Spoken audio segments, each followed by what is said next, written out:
Maswerteng hapon po mga ka-STL. Narito na po ang resulta ng STL Bulacan para sa araw na to, second draw. April 30, 2025, araw ng Miyerkules. Naway ang mga natayaan niyo pong mga numero kanina ay manalo nawa ngayong hapong ito, 4 PM. Kaya't kunin niyo na po ang inyong mga tickets. Narito na po ang resulta. Ang mga numerong nanalo sa STL Bulacan ngayong hapong ito, April 30, 2025. 4 PM, second draw result, 10 at 16 in exact order. Sa lahat po ng tumaya kanina sa STL Bulacan para second draw ng 10 at 16, congrats po sa inyo, panalo po kayo.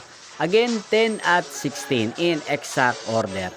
At ngayong hapong ito sa STL Bulacan, atin pong i-shoutout si Kuya Chard ng Bulacan na nanonood din po sa channel na to. Shoutout po sa inyo, Kuya Chard. Sana po ay nasa mabuti kayong kalagayan. Sana ay swertihin din ang mga numerong tinayan nyo sa STL Bulacan. At sa lahat po ng mga taga Bulacan dyan, shoutout po sa inyo. Hindi pong napanood ang resulta ng STL Bulacan. Magkita-kita pong muli tayo mamayang 8 PM. Thank you for watching.